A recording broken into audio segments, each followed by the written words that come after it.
Baik, Assalamualaikum warahmatullahi wabarakatuh. Saya Sigitiar Rahman dari SMA Negeri 1 Pangalengan CGP Angkatan 5 ingin menjawab refleksi tentang modul 1.1.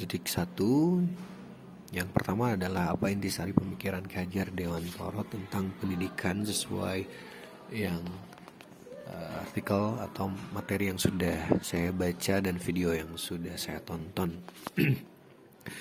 Dapat disimpulkan bahwa pendidikan dan pengajaran tidak dapat dipisahkan. Menurut Ki Hajar Dewantara, pengajaran adalah bagian dari pendidikan. Pengajaran merupakan proses pendidikan dalam memberi ilmu atau berfaedah untuk kecakapan hidup anak secara lahir dan batin. Sedangkan pendidikan memberi tuntunan terhadap segala kekuatan kodrat yang dimiliki anak agar ia mampu mencapai keselamatan dan kebahagiaan. Ki Hajar Dewantara memberikan pemikiran tentang dasar-dasar pendidikan. Menurut Ki Hajar Dewantara, pendidikan bertujuan untuk menuntun, saya garis bawahi, menuntun segala kodrat yang ada pada anak-anak agar mereka dapat mencapai keselamatan dan kebahagiaan yang setinggi-tingginya. Pendidik itu hanya dapat menuntun tumbuh atau hidupnya kekuatan kodrat yang ada pada anak-anak gitu. Jadi tidak bisa merubah gitu.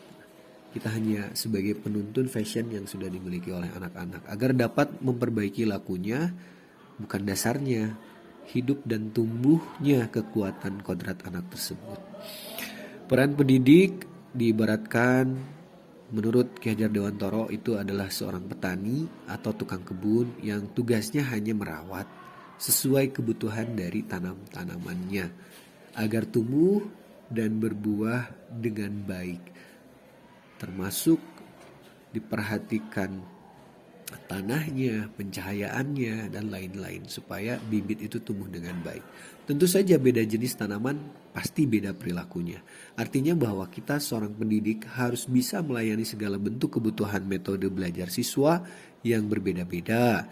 Kita juga harus bisa memberikan kebebasan kepada anak untuk mengembangkan ide, inovatif, berpikir kreatif, mengembangkan bakat dan minat siswa tersebut gitu. Dengan catatan kita sebagai perannya ada di tuntunan dan sebagai arahan dari guru supaya anak itu tetap tidak kehilangan arah gitu. Kenapa? Karena kalau kehilangan arah pasti kembali lagi membahayakan dirinya sendiri gitu. Bibit itu tidak bisa tumbuh kalau misalkan tempatnya tidak sesuai, pencahayaannya tidak sesuai dan lain sebagainya. Ki Hajar Dewantara juga mengingatkan kepada para pendidik untuk tetap terbuka untuk mengikuti perkembangan zaman ya. Sekarang sudah 4.0 yang kecepatan sistem informasinya juga sangat luar biasa. Namun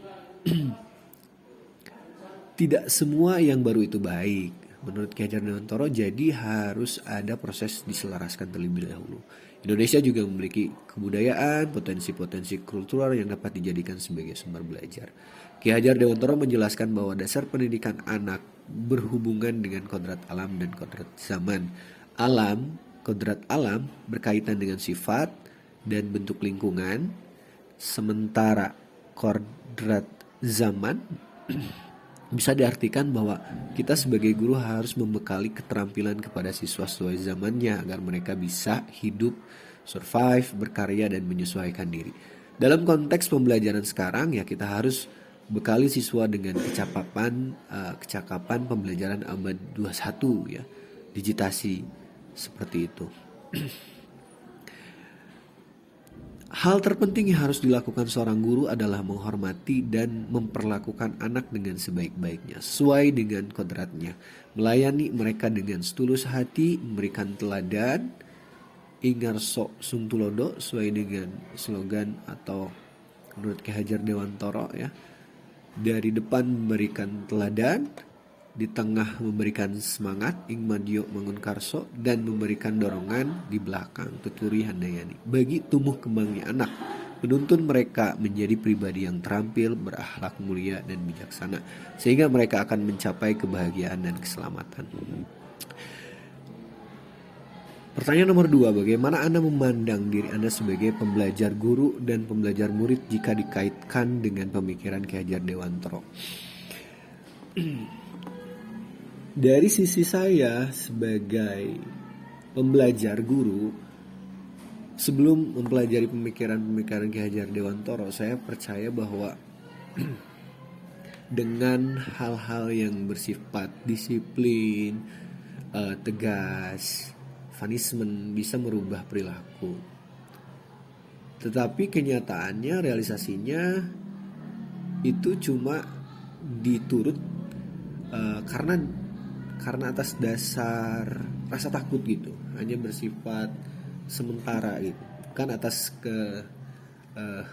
kesadaran pribadi si anaknya gitu. Saya belum sepenuhnya menyadari akan keberadaan kodrat alam sang anak tersebut gitu, sehingga saya kurang sabar, ada yang terlambat juga melanjutkan dengan punishment, metodenya kurang bagus lah gitu. Tapi setelah mempelajari pemikiran KHD ini, pemikiran saya juga mulai berubah ya tentang kodrat alam sang anak ini.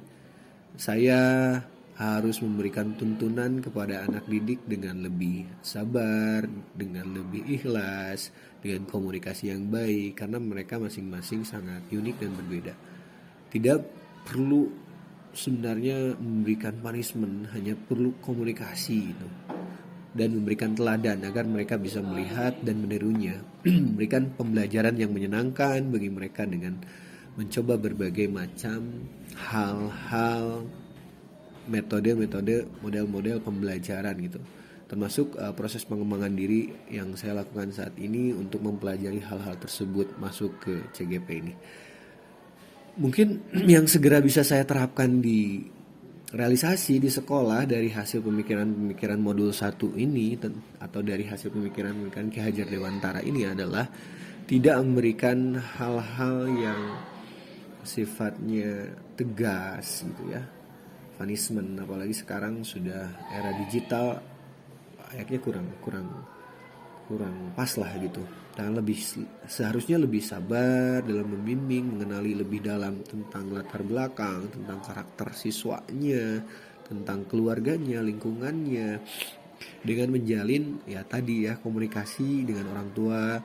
Hal ini bisa dilakukan dengan kunjungan ke rumah atau melihat lingkungan rumahnya, home visit, memberikan pembelajaran yang menyenangkan bagi siswa melalui pemilihan media pembelajaran yang bervariasi, baik menggunakan digital maupun non-digital ya, atau game juga kan bisa dikolaborasikan seperti itu. Demikian kesimpulan saya tentang pemikiran